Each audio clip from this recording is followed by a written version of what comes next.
ये कहानी है एक युवक व्यक्ति की जो अपनी परेशानियों से जूझ रहा था। उसे लगता था कि एक अकेला वही संसार का सबसे दुखी व्यक्ति है। सिर्फ उसी के जीवन में तमाम मुसीबतें हैं। उसे भगवान से इस बात की बड़ी शिकायत रहती थी कि भगवान ने सारे संसार के दुख उसके हिस्से दे दिए हैं। वह युवा व्यक्ति कभी भगवान को दोष देता तो कभी खुद को कोसता रहता।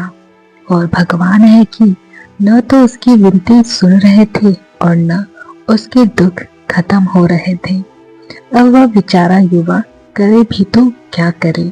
एक मुसीबत खत्म होती नहीं कि दूसरी आ जाती। एक दिन उसने सोने से पहले भगवान से प्रार्थना करी, प्रभु, मैं आपके सामने कहता कहता थक गया। अब और विन्नत की इच्छा नहीं है।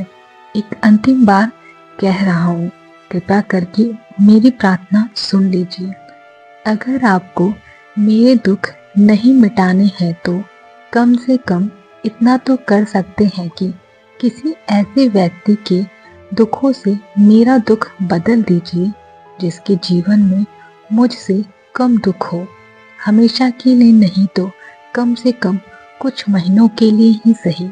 थोड़े दिन के लिए मुझे भी कुछ राहत मिल जाएगी। अब भगवान ने उस युवा व्यक्ति की आखिरी इच्छा सुन ली और उसे उस रात सपने में भगवान दिखे। भगवान बोले, बालक, मैं तुम्हारी प्रार्थना रोज सुनता था, पर मैं उनके ऊपर ज्यादा ध्यान दे रहा था जो तुमसे भी ज्यादा तकलीफ में है। खैर, तुम अपने सारे कष्टों को विस्तार से एक कागज पर लिखो, फिर एक गठरी बनाओ और शहर के मुख्य चौराहे पर जाकर उसे टांग कर आ जाओ। वह युवा व्यक्ति हड़बड़ाकर नींद से जगा।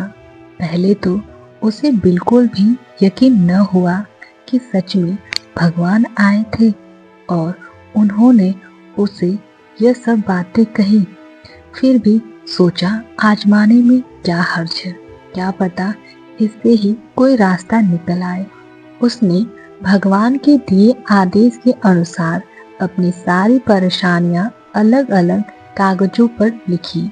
इतनी परेशानियां लिख डाली कि सच में कागज का ढेर खड़ा हो गया और उसे गठरी ही बांधना पड़ा। अब नवीन ने अपनी गठरी उठाई और पहुंच गया चौराहे पर, लेकिन वहां पहुंचकर चौराहे का नजारा देखकर अचरज में पड़ गया।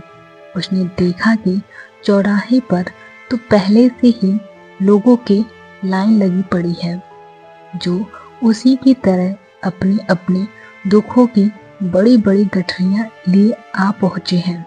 आखिर यह चक्कर क्या है? सब कुछ उसकी समझ से बाहर था।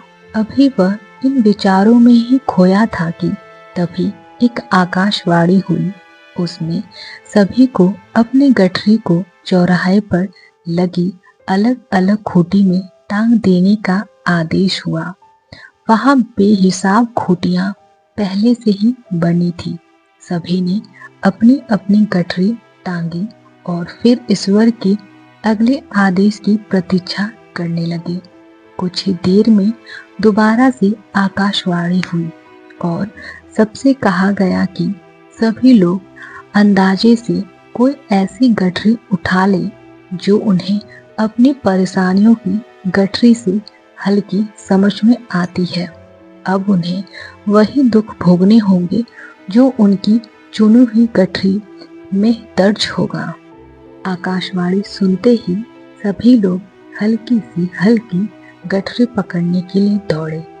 सबके साथ साथ वह युवा व्यक्ति भी गठरी लेने के लिए दौड़ा, परंतु खूंटियों पर टंगी समस्त गठरियों को घूरता हुआ वह काफी देर तक अंदाजा लगा रहा था कि अब उसे कोई ऐसी गठरी न मिल जाए कि जिसमें पहले से भी ज्यादा दुख हो।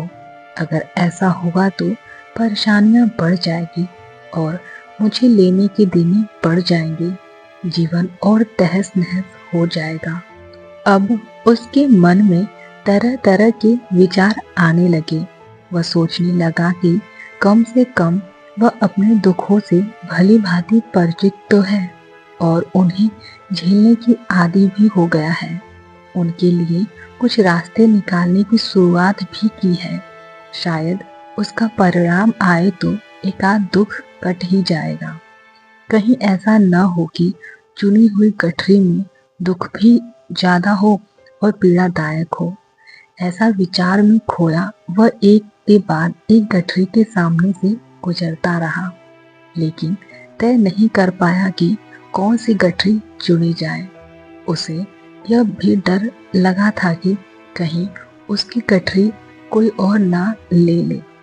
इसी दुविधा में फंसे उस युवा व्यक्ति ने आखिरकार अपनी ही गठरी उठा ली और चल पड़ा। उसने तय किया कि वह अब इन चुनौतियों का मुकाबला पहले से भी ज्यादा मजबूती से करेगा। धीरे धीरे उस युवा व्यक्ति को अपना ही दुख दूसरों के दुख से कम होते हुए महसूस कर रहा था और उसके जैसे ही भाव वहां मौजूद हर व्यक्ति में आ रहे थे।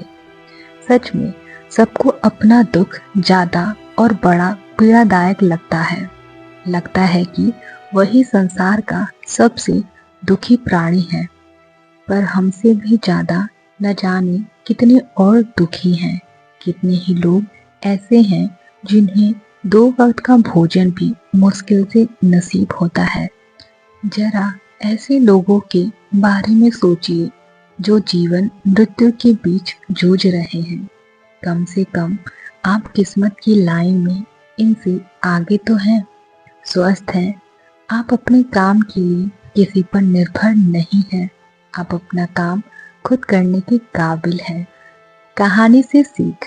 इस कहानी से हमें यह सीख मिलती है कि जीवन में कभी भी परेशानियां आए तो उससे भागना नहीं चाहिए और ना ही अपने दुखों को किसी और के दुखों से बदलने की कोशिश करनी चाहिए, बल्कि उसका डटकर सामना करना चाहिए। क्योंकि असली सुख तभी होता है जब आप अपनी परेशानियों से खुद लड़कर बाहर निकलते हैं। तो पूरी कहानी ध्यान से सुनने के लिए धन्यवाद। जय माता दी।